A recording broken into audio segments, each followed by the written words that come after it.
mas até 1915 a corrente migratória segue forte e se estima, segundo dados da Ilha Ellis, os arquivos da Ilha Ellis, em Nova York, que 390 mil pomeranos têm fixado residência nos Estados Unidos da América. Os maiores contingentes se estabelecem no estado de Wisconsin, nas cidades de Milwaukee, Freistadt, hoje rebatizada de Germantown, Teresa e Liberal. Também temos no Michigan, em Nova York, especialmente na região de cidade de Buffalo, Texas, na cidade de Austin, New Braunfels, Fredericksburg, Missouri, na cidade de St. Louis, Iowa, Minnesota, inclusive com pomeranos registrados lá no Alasca, onde se transformaram em pescadores de salmão. Esses pomeranos americanos, é muito interessante falar um pouco sobre eles, porque as comunidades se mantiveram intactas em alguns lugares. A minha surpresa, eu achava que não existia mesmo, mas existe. Para terem uma ideia, em Germantown tem a Pommerfreistadt Gesellschaft, que é uma instituição onde é preservado os valores pomeranos, é incentivada a fala da língua e tem festas e eventos anuais bem espaçados. Os pomeranos, seguindo o que o professor Carlos falou, em sua imensa maioria na América do Norte, eles se dedicaram ao trabalho rural. Continuaram no campo, transformaram grandes plantadores de trigo, de milho, e ajudaram a formar aquilo que os americanos chamam de Corn Belt. É verdade, porque na chamada aquela conta que tem de IBGE do 7, né, 390 mil por 7, tem uma ideia de quantos milhões de descendentes tem lá. Sabe-se também que eles ficaram muito confortáveis nos Estados Unidos, porque a política americana de assimilação dos imigrantes, ela não era uma política abusiva de isolamento, e também permitia a total liberdade de falar da língua e na prática da religião, que não aconteceu no Brasil Imperial. O Brasil Imperial foi uma barbaridade. A religião não podia ser professada livremente, só quando houve a república que puderam ter as torres das igrejas, sinos, campanários, cruzes, né? Até 1865 os casamentos entre luteranos eram legítimos, até o final, até a república não tinha nenhum imigrante com representação política, eram ignorados. Isso, então, para o senhor ter uma ideia, eles tiveram uma total liberdade de desenvolvimento, muito grande, muito grande, e criaram muitas coisas que seria aqui enfadonho dizer, e tiveram, dada a liberdade que a democracia proporciona, e a capacidade de desenvolver toda a sua criatividade e fazerem o crescimento daquela nação e a deles também. Seguindo, não sei se consegue, professor, passar para a Austrália. Nós temos África do Sul, depois Austrália, mas primeiro vamos falar na Austrália. Em 1840 e 1860 tem uma grande imigração pomerana para a Austrália. Estabelece em Vitória, Melbourne, Thomastown. São 80 mil pomeranos que vão para lá. Dedicam-se basicamente à indústria de laticínios, começam a trabalhar em vitivinicultura, que isso é uma surpresa muito grande, porque não é algo de origem de pomeranos, mas desenvolve vitivinicultura e institui também a criação de grandes pomares por toda a Austrália. Em 1858, então, eles chegam no Brasil, né, fazem colônias a partir de São Lourenço do Sul, São Lourenço do Sul, Espírito Santo, Santa Maria de Jetibá, Montes Martins, Vila Pavão, pelas localidades de Santa Catarina e Pomerode. Novamente, todos trabalhando na agricultura, com os dados do professor mostrado, claramente. Temos uma imigração também no mesmo ano, 1858, para a África do Sul.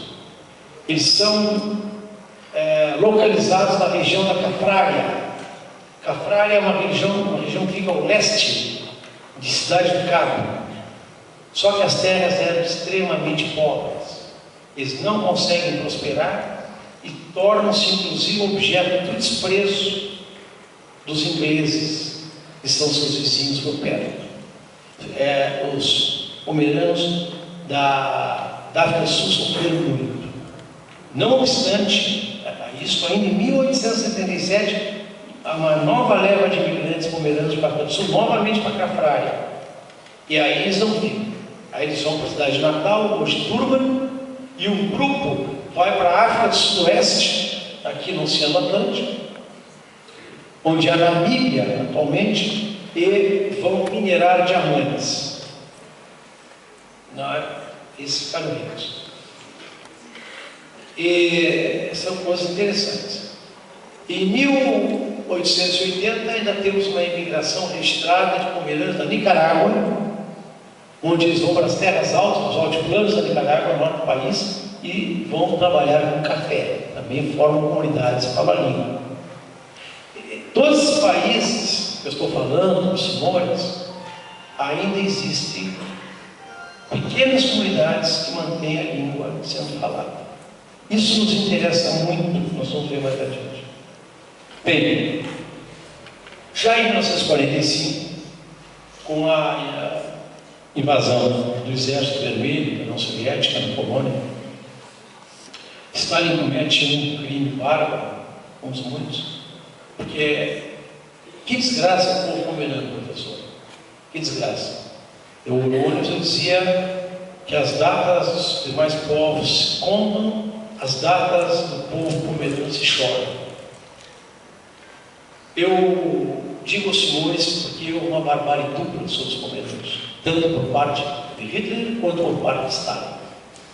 Primeiro, quando houve um avanço alemão sobre a Rússia e houve o sério cerco de Stalingrado, 900 dias de Stalingrado. O João von Paulus insistentemente pedia soldados para manter a pressão sobre o cerco. E ele dizia: mande pomeranos, mande pomeranos, mande pomeranos. Calcula-se que a fina flor da juventude pomerana tenha morrido na frente russa.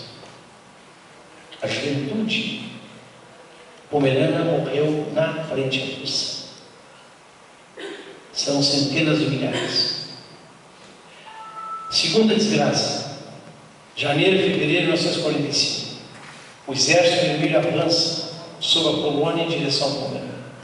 Aproveitando disso, Stalin anexa o leste da Polônia como terras da Rússia e desloca os moradores poloneses para o oeste, ou seja, para a Pomerânia, e simplesmente manda que ocupem as casas, terras e tudo que tiver dos pomeranos. Secundados pelo Exército Vermelho e por milícias polonesas, instantaneamente, de uma hora para outra, famílias não tiveram mais de 30 minutos para retirar os seus pertences e saírem para a estrada naquele que foi o mais terrível inverno do século XX. Quando o Exército Vermelho chegou na Pomerânia e começou a fazer esse expatriamento, havia 2.140.000, 2.150.000 pomeranos que teriam se deslocados para o oeste da linha Oder-Neisse, uma linha que ficou estabelecida para o território alemão. Chegaram na Alemanha pouco mais de 1 milhão. Calcula-se que 1 milhão tenha perecido naquele inverno terrível ou na mão de chacinas das milícias polonesas do Exército Verde. Cidades como Arnswald tinha 5.400 habitantes, quando o Exército Vermelho passou por 5 habitantes, porque se autodeclararam poloneses. Regenwald, que nós somos lá, 4.350 habitantes, hoje nenhum polonês para contar a história, nenhum pomerano para contar a história, só poloneses. Caminhando esplendidamente numa tarde quente, verão, o professor Carlos, eu, a professora Cíntia, a Leia e mais alguns, dizíamos que bosque maravilhoso esse, tão bonito, tão bem plantado, e de tantos em tantos metros, tantas dezenas de metros, encontrávamos marcos com 30 centímetros de altura e uma cruz em cima, os marcos brancos, e eu dizia: olha os pontos geodésicos. Que pontos geodésicos, coisa nenhuma. Nós caminhávamos em valas comuns onde tinham mais de 500 pomeranos mortos, debaixo das árvores. Essa é a história. Os que sobraram espalharam pela Alemanha e depois fizeram um novo movimento imigratório, fortemente para o Canadá, para a Austrália novamente e para a Nova Zelândia. É nesse espaço deles que estamos envolvidos agora. Nós temos uma ideia pretensiosa, não apenas de descobrir a nossa identidade, fazer a nossa emancipação cultural aqui no Brasil dos pomeranos.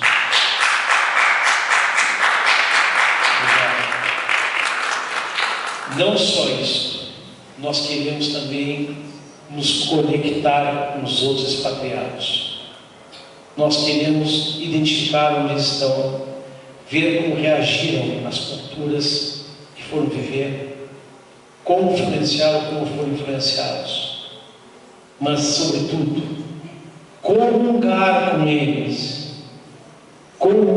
eles desse gigantesco patrimônio espiritual que é a vida de apátridas.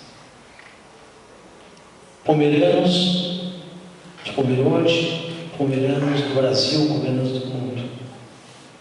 Vós sois um povo, vós sois uma nação em marcha, vós sois uma nação que carrega no coração a vossa língua, a vossa pátria. Não é mais possível continuar sentindo-se cidadãos de segunda categoria ou apenas um povo que ficou à margem da história e que nos livros de história o máximo que recebeu foi notas de rodapé. Não. Isso vai ter que ser mudado. Esse é um compromisso que nós temos. Esse compromisso nós assumimos em honra à memória de todos que pereceram e tombaram ao longo desses 1000 anos. Porque não é possível se esquecer isto. Não é possível que isso seja apagado, desvanecido. Isto é absolutamente necessário para que esses jovens de hoje possam se assumir com todo orgulho. Eu vou citar uma coisa maravilhosa que aconteceu há 2 anos atrás. Eu recebi um e-mail, uma professora do Espírito Santo, gente aqui, professora Cíntia, me pedindo livros Pescador de Areias. E pela primeira vez na minha vida, eu recebi uma carta assim: eu sou Cíntia, vírgula, pomerana, vírgula, professora. Isso é o que eu queria dizer aos senhores. Isso é fantástico, isso é magnífico. Foi a primeira vez na vida que eu vi alguém se assumir com a identidade e dizer: eu sou pomerano. Não teve tergiversação, não teve fantasia, não, eu sou alemão, não sei o que, não, eu sou pomerano. É isso. A coisa funciona por aí. Assumir identidade individual, identidade coletiva, para que haja efetiva libertação. E fazer ver que este povo é um povo de heróis. Sim, que cada um que lutou e sobreviveu é herói. E que não é um povo de vencidos, como quer dizer, mas é um povo vencedor. Apenas faltou, talvez, professor, faltou interlocutores para contar a sua história. Tentei dar um pequeno passo com o Pescador de Areias, que alguns senhores devem ter lido, mas que trata ainda do único romance histórico sobre o povo pomerano, aqui e em qualquer lugar. Outros virão. Eu tenho, para encerrar, professor, umas fotos que eu queria provocar a plateia. Mas só para encerrar. Final. Senhoras e senhores, quero apresentar o povo pomerano.